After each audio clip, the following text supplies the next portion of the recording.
Just to do that. Resident Evil 4. Oh, you moved it out the way. Resident Evil 4. And this is not working out. Okay. Do I need to lower this? No, you're fine. I think I'm actually also testing out my microphone to see if it picks that up. So I'm going to watch this later and see how it works. I don't even know. No, the microphone should be directional, so it should just get me. Resident Evil 4. You know, I'm going to preface this by saying that I don't like Resident Evil.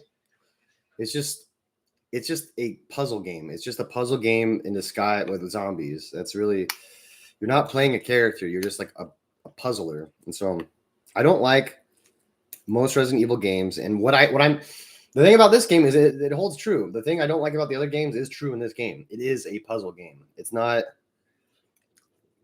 about killing, or it's about surviving, but you survive by figuring out, there's little things, all right? You're not going to level 1 and just killing people, and then going to level 2 and just killing people. And it's not like a murder simulator. The reason why this game's so good are the villagers. The villagers are awesome. Okay, first of all, the character models. Mind you, I played this on the GameCube when I was like in middle school, okay? In the GameCube, but they still look good today. I think it got retouched. I think it got touched up. I think I have like the remastered edition, but you know how those go, especially with Nintendo. They don't really do anything. It just looks, the colors get brighter. I think they just make all the colors brighter and they tell you it's new. So the villagers are great. The way they move, like they're not actually just people, okay? Because if it was a person, they would just like react and kill you. They're kind of like, there's like a mind power thing going on with them. So they're not actually completely people. They're not actually completely people, but they're fun enemies, okay? And their greatest strength is numbers. It's never like one at a time that's a danger. It's multiple at a time, and they're all doing different things. You've got the pitchfork guy. You got the guy that's just going to run up to you and try to grab you. You got the guy that throws shit. Oh my God. Oh, I hate the guy that throws shit, dude. The guy that throws shit is the worst. The worst, dude, because like if you aim for their head, you can and you fire, you can usually knock the thing out of the sky when it's coming to you. I wish they could throw things. I wish the things could be thrown and like they could hit the other villagers. That would be so comical. But speaking of that, there's the dynamite guy, and he is absolutely the best player on my team. He's killed at least he's killed at the beginning of the game. He kills way more of those villagers than I ever do. He just starts tossing dynamite, and it's just as comical as you might expect. So there's that guy. There's women and then skinny guys, and then there's the fat guys. The fat guys have more health. The women and skinny men, they go down to pistol fire pretty quickly. But before I go any further, they're a foil to Leon. They're a foil to Leon Kennedy. Leon Kennedy is a sharp guy. He's a sharp, cool guy. I want to be like Leon Kennedy. He's a cool guy. I like him. He's super duper. I mean, it's just like, look, this shit comes from Japan, so you could never have a game like this in America ever. And I'll tell you why. Leon is hella sexist. Hella sexist. He whistles to Ashley and like he treats her like a dog. Like he talks to her like she's a dog. Like, go here, go over there. Like, it's hilarious. He's always looking up her skirt. When Ada tells Leon what to do, he's like, I don't follow ladies' lead or something like that. It was great. And then he told her how to do her job. So he's a hella sexist. It's great. It's funny. It's just a Japanese thing that couldn't happen. Okay. Leon would have to be some chivalrous, perfect. And he's not perfect. He's not perfect. He's not a perfect dude. And that's his greatest strength. That's why it's so fun to play as him. Okay. The reason this game is different than any other game, even if you weren't going to look at the puzzle and all that, and even if you were just trying to go on a killing spree in this game, he has to stand still to aim his gun. And that makes sense. If you've ever had one before running around like a hooligan and just firing around, you wouldn't do anything. I mean, you'd scare some people for sure, and they probably wouldn't mess with you. he has to stand still in order to attack, and that's cool. That's so cool because like it makes him different than every other video game action hero. And then so that gets to his fighting style. He has a very distinct fighting style, and like it's a cool combo. I don't really like fighting games because you just become a button monkey. You're just pressing combos and whatever. I mean, you have to know how to use them, but there's just one combo that he does that you do it over and over in the game, and it never gets old. You shoot him, you kick him, and then you stab them. You can take out one guy with one bullet if you do these three things, but if you don't, and like it's really fun because like when you kick him, you kind of have to play like hot potato. Okay, it's like, okay, this guy's on the ground. Now I'm going to deal with the guy that's not on the ground, and so sometimes you might even have to come back to that guy. I mean, he'll get up and chase you, but it's like managing how like all the enemies at a time. Because if you disable them all at the same time, guess what? They're just gonna get undisabled and get you. Leon's kick attack, it's kind of hard. The best way I can describe it is he can always do it. He can always kick, but he needs the prompt. It's weird. It's like they'll be like stunned and like shaking around and stuff. But even if they're coming out, as long as Leon has the prompt to kick, he can still do it. It's kind of hard to, but basically it's like a shotgun. When he does it, he kicks everything to the ground. It's like a roundhouse kick. They all go down. They all start making dumb noises. It's great. There were some cool moments in here just right off the bat.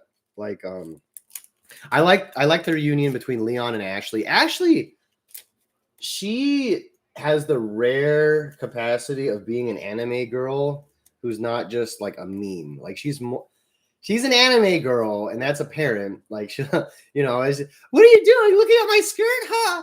And but she's more than just that. She's your companion throughout the game. She like I remembered when I was younger, I was so annoyed by her because she kept on saying, Leon, help. That's the one thing I remember from this game. Leon, help. But that's because I sucked. I was letting them pick her up and take her away. So for those that don't know, Ashley, your whole mission is kind of there to save her because she's the president's daughter.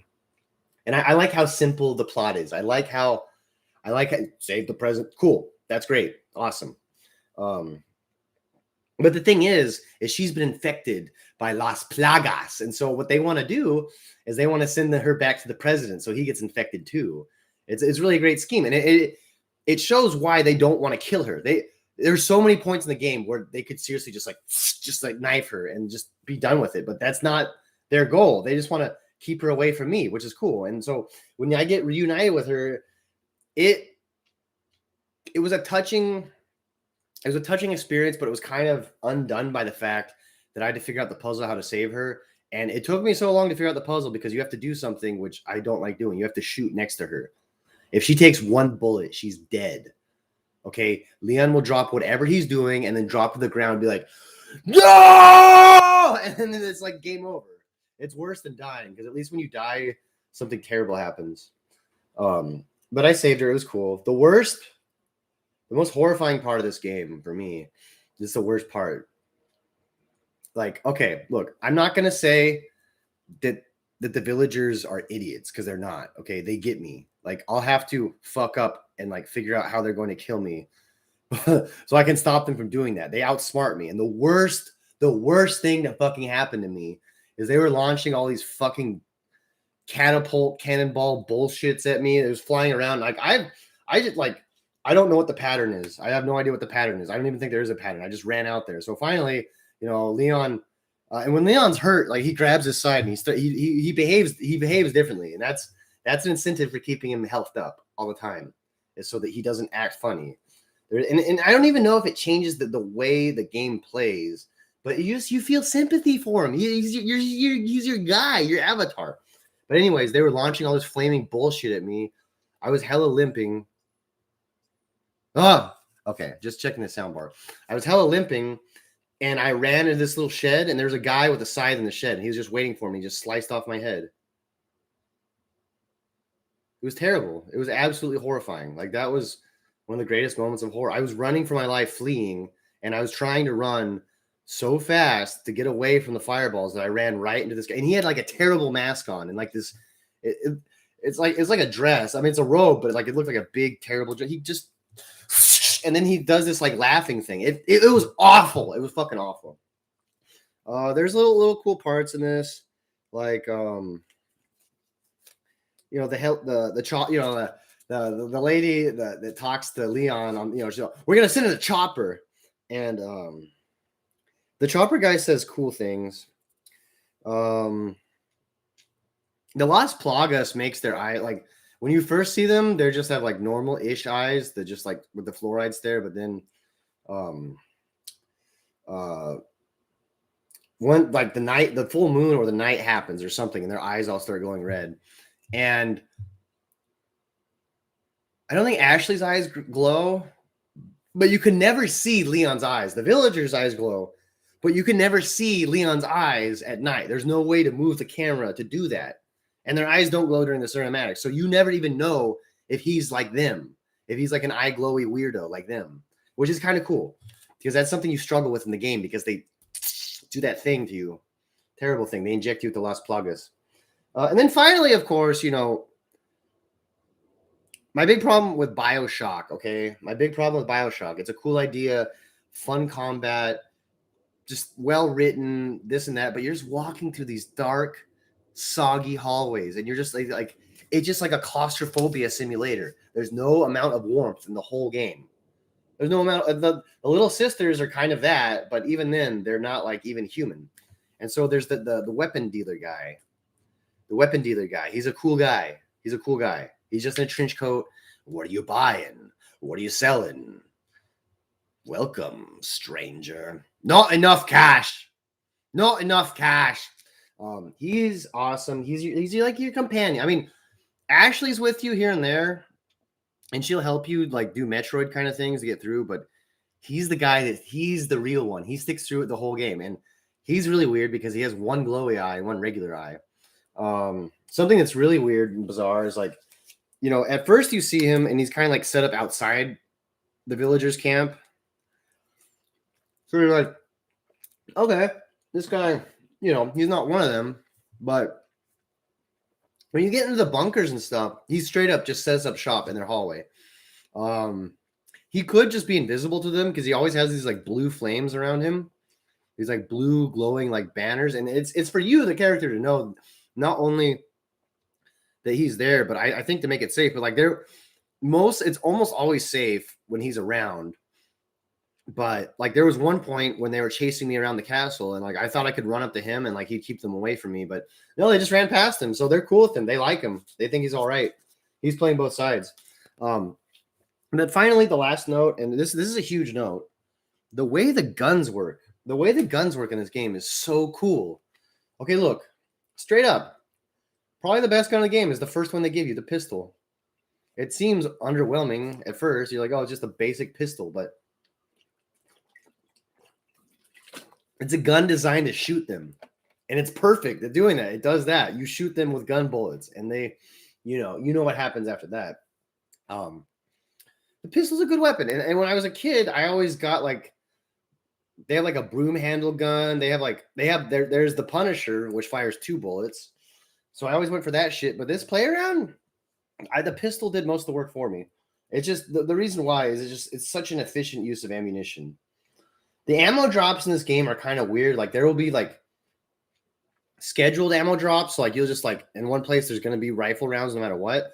But the game's reactive to some degree. The game is reactive to some degree about like what kind of ammunition you get. They don't really replenish it. It's weird. The next one, of course, would be the shotgun. The shotgun's pretty good, but you want to get rid of that and get the striker because it takes less space. You can just dump a whole magazine to a crowd. What really makes getting all it's not okay. So like in Skyrim, it's like, okay, you're carrying 9,000 pounds and you can only carry 900. Now you're encumbered. But like in this game, it's whatever you can fit in Leon's case. And so you actually, it's cool because you can at any time in the game, you hit the pause button. Instead of bringing you some dumbass menu, it brings you into his inventory, and you can go from complete chaos and destruction, anarchy to like, okay, the music's quiet now and I'm calming down. Let me just rearrange things in my case for a little bit. Let me just like calm down and do that. It's a great change of pace. It's almost like a mini game. And there were points where I was unloading shit, and I didn't have enough space. So I had to make a tough decision. Oh boy. I carried that RPG with me for so long. I bought it. I thought I didn't need it for a boss fight, and I didn't. Hella good gun. Takes hella space though. The only thing negative I have to say about this game, and it's actually more about me than anything else, is I remembered playing this game, and the things that scared me the most were like the goo people or like whatever. They're like these tall, like, like I don't know. That's the noise they make.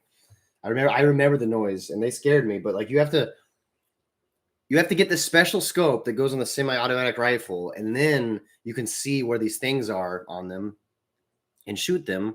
What I didn't know, and I learned this time, you can just blow them to smithereens and they'll die. If you dump enough Magnum rounds into them, and like it gets to the point of being comical. Like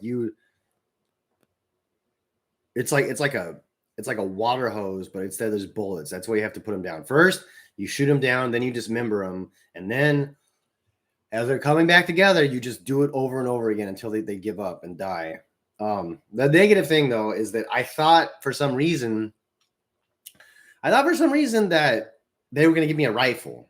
No, you have to buy the rifle. There are no weapons in this game you just pick up besides the RPG, I think. So it's really a knock on me more than anything else. But even then, in this kind of like, the only reason, okay, you know what? No, it's not a negative thing. It's a good thing. Okay. I almost lost this game. And it's not like, okay, try again.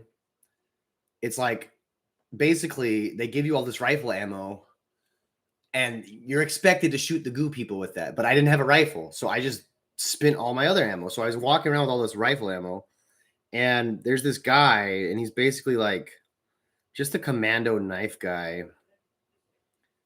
And he'll just come at you and stab you. He's a boss. And so to get out the rifle, you can't, I only had ammo for my rifle. To get out the rifle, he can't just raise it. He has to look through it. So he has to pick up the rifle, put it to his shoulder, and then look through the scope. And that's how long it takes. Okay, probably like that long. Okay. Probably like that long. And by then the guy's already like this. So I'm in a war with this close combat guy, and I can't even shoot him. It took me so many times to get past that. I was like, the game almost beat me, and it almost beat me. That was great. That was my come to Jesus moment.